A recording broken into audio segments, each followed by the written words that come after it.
Let's see. Got Alejandro says, I really like the broom anecdote. I was wondering if you could think of a way to tie it to reform movements. Quote, the need to clean your house.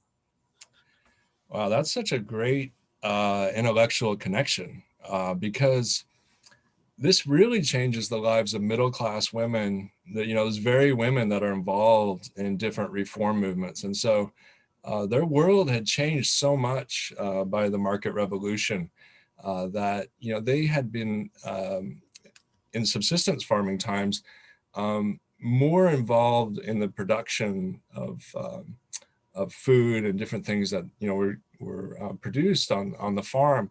And as that changed, a lot of these middle-class women had to focus inward on the family, on child rearing, and many of them ultimately become involved in different reform movements like, ultimately abolition, the women's rights movement, temperance, all those things, which we're going to be talking about in other sessions. So I think that's a great thought.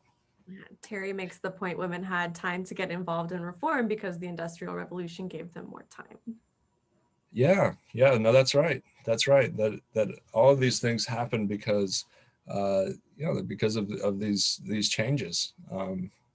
Absolutely, and I think that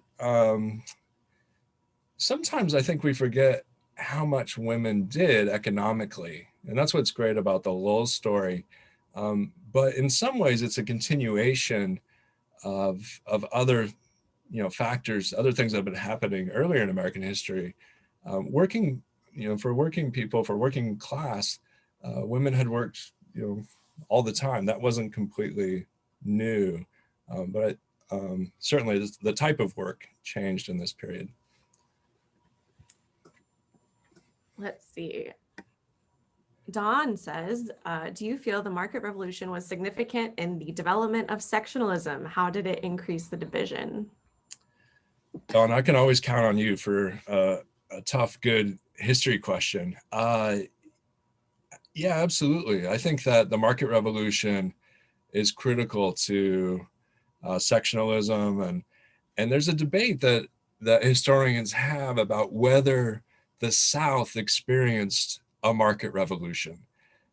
And if the South did experience a market revolution, it was really limited to those very wealthy slave owners with large plantations, because they're partaking in this new material culture and industrialized goods and other things. But as I suggested, the poorer farmers in the South and enslaved people obviously are really left out of the market revolution. And so that's the process where the country really does divide. And one way you might think about it is going back to the history happy hour season 1. We talked some about the difference between Jefferson's economic vision and Hamilton's.